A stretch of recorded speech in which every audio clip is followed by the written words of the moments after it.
success? I didn't think I was going to live past 21 growing up. So, I got involved with drugs and alcohol at a very young age. The cliche saying of, show me your friends, I'll show you your future is absolutely true.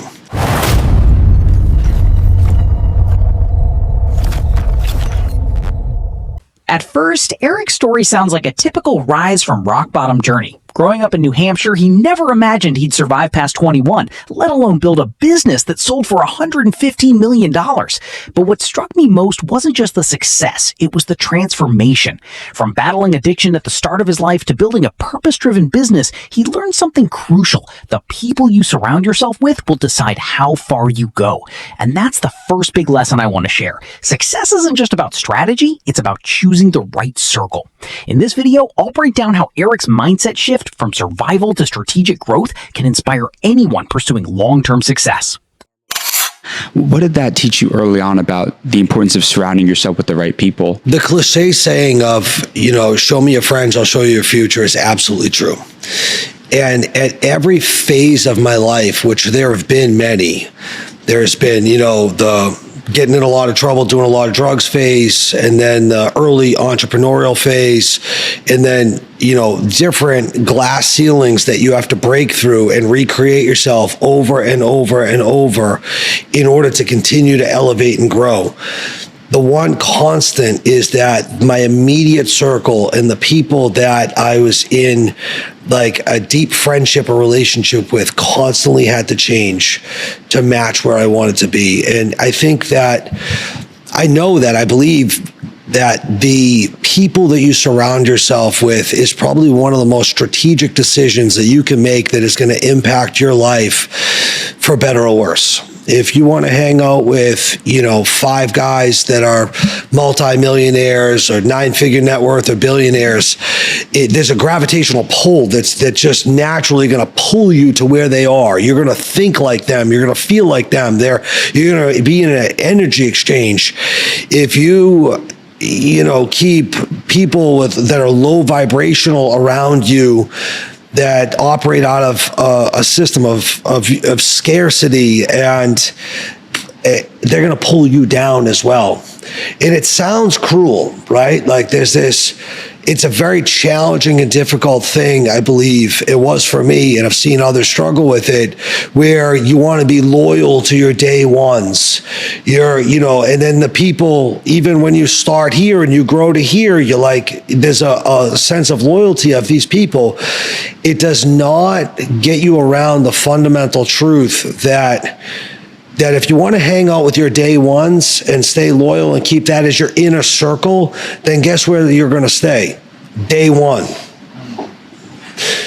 And the people that take you from here, that get you to here, they're just not the same people that are going to take you from here and get you to here. So you have to find a balance of being able to make hard decisions and strategic decisions about the people around you, but also being decent with how you treat people. That's not to say we're just cutthroat, we don't care about people, we use people, which is often how that's interpreted. And I don't see it that way at all. It's if you want to ride with me, if you want to roll with me, you're more than welcome to come with me, but we're growing around here. And so the decision to come with me is yours, not mine. Let's go back to what you had just said, though. You mentioned that you didn't think that you would make it past 21 years old. Why was that? Man, I came up at an interesting time in an interesting place. I got involved with drugs and alcohol at a very young age and progressed rapidly through the ranks of addiction and the street lifestyle that comes with it. And so I was, wheeling and dealing drugs very, very young, using drugs and alcohol very, very young. And that progressed to, and the interesting time part was this is at the very beginning of America's opioid epidemic.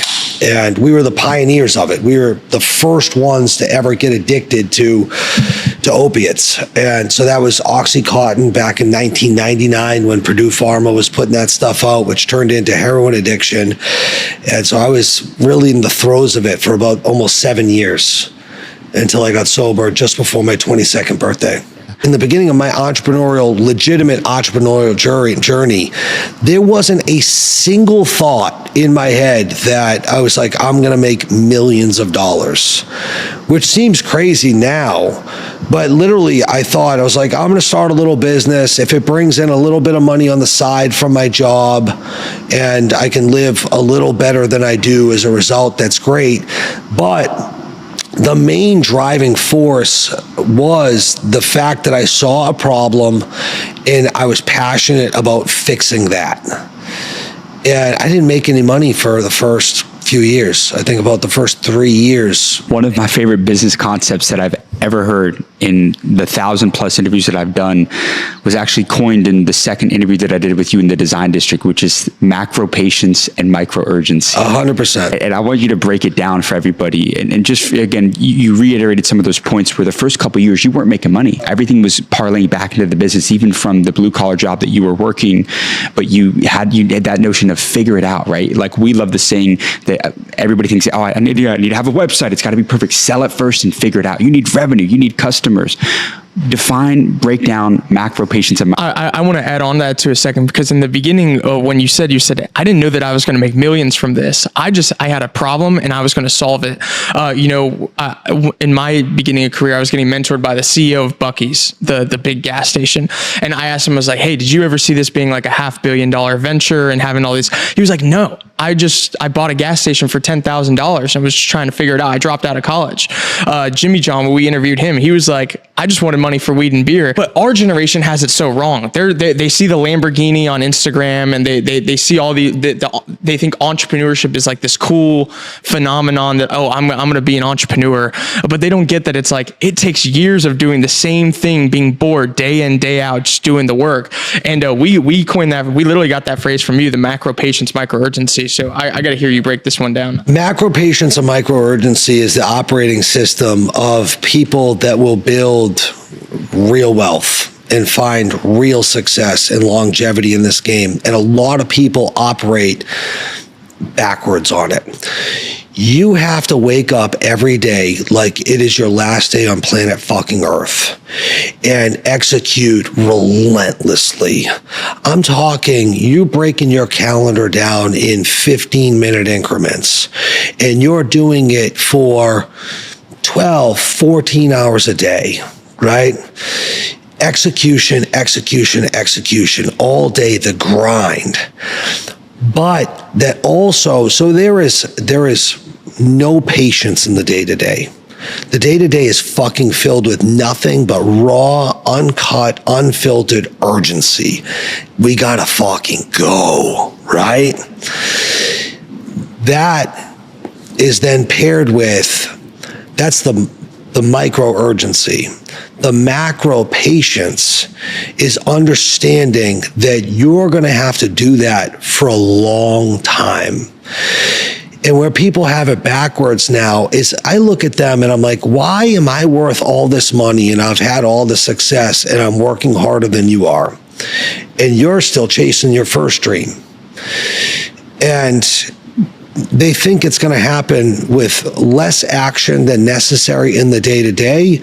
In the long term, they think it's going to happen faster than it's actually going to happen.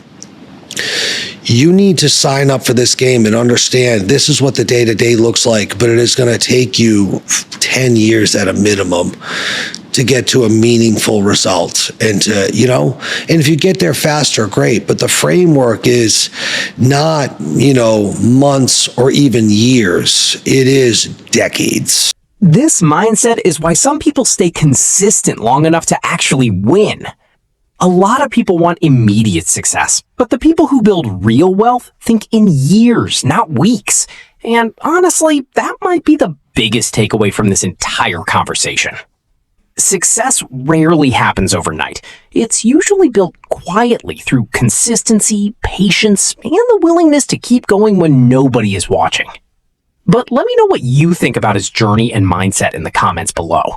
And if you enjoyed this breakdown, subscribe to Steady Clipping for more commentary, business insights, and mindset videos like this.